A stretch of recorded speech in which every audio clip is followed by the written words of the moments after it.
On an official visit to Berlin, Alexander Stubb, the President of Finland, met with German President Frank-Walter Steinmeier and with German Chancellor Olaf Scholz. In between official commitments, he took time to speak to Deutsche Welle about Finland's membership of NATO and about increasing security concerns in Europe against the background of the Russian attack on Ukraine more than 2 years ago. Let's hear what Alexander Stubb had to say. Your country has just been a member of NATO for just over a year, and you have a very long border, a frontline border, a NATO frontline border now with Russia. To what extent does this joining NATO increase security for Finland? After all, one could say you lived together with Russia in peace for many decades. Well, since the 1300s, we've actually had 30 wars or skirmishes with Russia, so peace is a relative term if you look at the line of history. We do have one of the largest militaries in Europe. We have 62 F-18s, we just bought 64 F-35s, we have the biggest artillery together with Poland, we have missiles, air, land and sea, and as I always say, we don't have them because we're worried about Stockholm. We've always had them as a deterrent against Russia. What do we give? I think in NATO we are security providers rather than security consumers, and that's the reason why we're able to join NATO so quickly. Final point, we have doubled NATO's border with Russia, 1,340 kilometers of it, and we will do our parts as part of the alliance to fend off any Russian aggression. What is the situation on the border at the moment, also with regard to hybrid threats such as disinformation or bribery, spying? What's happening there at the moment in your relation with Russia? It's relatively calm.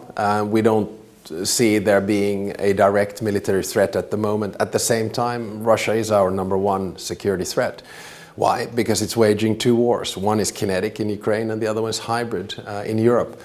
So we are quite well prepared to fend off cyber attacks, sabotage, information wars, and any type of Russian meddling, and we'll continue to see this increasingly, but the most important thing is that we react to it with our allies in a cool, calm and collected fashion. How has Finland's NATO membership changed relations with your immediate neighbors, with Poland, with the Baltic states? Well, I've never felt more Nordic than I do today. And there's always been a strong value bond between Finland, Sweden, Norway, Denmark and Iceland. But similarly now, I've never felt more Baltic because we all have a common cause. We all have a common threat, which is Russia.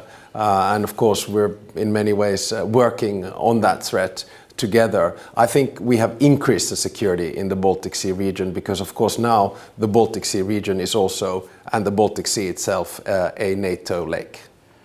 This month NATO, or Germany, opened a NATO command center in the city of Rostock on the Baltic Sea. I think Finland is also involved in that. There's some criticism in Germany that this violates the so-called 2+4 treaty. That was the treaty that prepared the way for German unification, and this treaty prohibits NATO troops being stationed on East German soil. What's your position on that? Well, I don't want to take issue with the interpretation of the German constitution or of any treaties. All I can say is that Russia is waging a war of aggression in which it is violating every possible tenet of international law, whether it's UN charters, territorial integrity or sovereignty, or whether it's the OSCE. I think it's very important that NATO has a strong deterrence, and that deterrence is based on troops, it's based on missiles, and then it's based on a nuclear deterrence. And however then we structure our troops around our own border, that's our job. So do you think actually a situation could develop where NATO troops are in fact stationed on East German soil in contravention of this treaty? Again, that's none of my business. All I can say that we want NATO troops in Finland. That's why we are now a part of Norfolk. That is why we have the land force component in NATO of Norfolk, and that's why we have forward land forces in Finland. So the more NATO soldiers we get to Finland, the better. There's some debate here in Germany, you mentioned missiles, about the positioning of medium-range missiles on German soil. Do you think that is necessary? What is your opinion? Again, I don't take position with German military or defense decisions. We only do our part as part of the alliance. And as I said, we are the only Nordic country that has capacity, missile long-range capacity in the air, sea and land in form of JASSMs, GMLRSs and Gabriels. It's part of the overall defense planning of NATO and of Finland as well. So you feel missiles are essential? These kinds of medium-range missiles are necessary?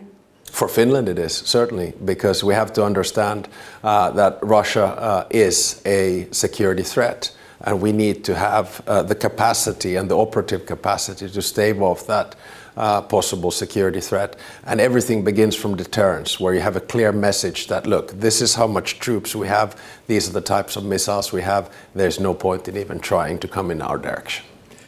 Germany and many other countries are scrambling to beef up their security faced by this threat from Russia. But I think in your neck of the woods, in the Eastern Baltic, Poland, the Baltic states, insecurity is greatest. Do you feel that enough is being done in your region? Well, definitely. You have to remember that Finland has obligatory military service. We have one of the largest militaries in Europe, and one of the reasons we actually built it up was that we were not members of the alliance, so we had to fend it off for ourselves. So in that sense, I would rest assured and sleep my nights quite well in the other allied countries that Baltic Sea security and northeastern security in Europe is in good hands right now with Finland. The United States are by far the most important partner of NATO, and there's some doubt or some insecurity about what might happen with NATO when after the presidential elections in the United States in early November. Do you think we need to worry about that? No matter who is elected, whether it's Donald Trump or Kamala Harris, the United States has one aim, and that is to be a superpower. And if you want to be a superpower, and if your nemesis is China, you need allies.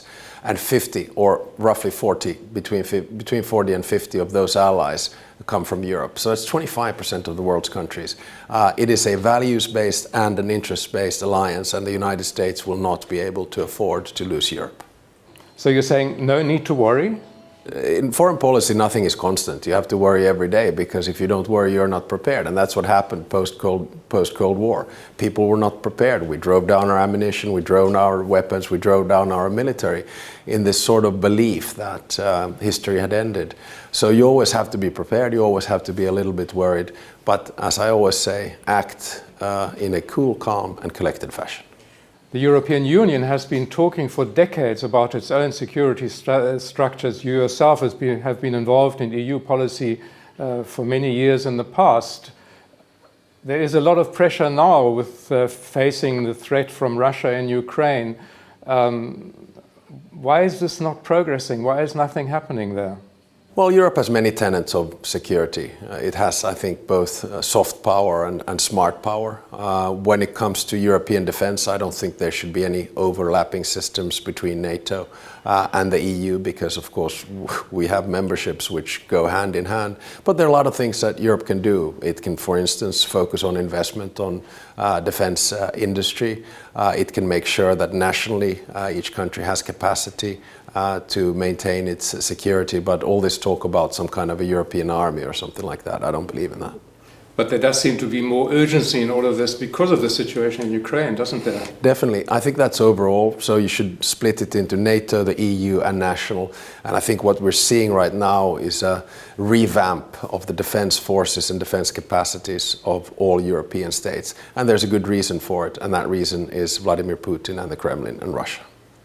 So how do we get out of all of this? What is the chance of finding peace with Russia? Well, I think there's a window of opportunity after the US elections and before the inauguration of the next President of the United States. That is why Ukraine has put forward both a 10-point peace plan and a victory plan. And I hope that this will set in motion some kind of a discussion for an ultimate peace deal between Ukraine and Russia, because this war obviously can't go on forever. But the best thing that we can do from Europe's perspective right now is to provide Ukraine with the sufficient finance, ammunition and military material. President Zelensky has been promoting his so-called victory plan in recent days. There's some doubt about that from Western countries, I think. What is your position? Well, probably has many meanings. I mean, one is to say that they want an invitation to NATO, which I think is a good message. At the end of the day, Ukraine will be a member of NATO. When, we don't know, but that invitation will have to be imminent. Secondly, his message is that he needs weapons and he needs no limits with the use of those weapons. And Finland has put no limits to the weapons that Ukraine can use coming from Finland. And then thirdly, he has a message of peace and he has negotiations. We just had one of the 10 baskets on environment being discussed in Finland on Friday and Saturday with the Prime Minister of Ukraine. So I think we're moving in the right direction. So there needs to be a peace plan and a victory plan. President Stubb, thank you very much for talking to DW.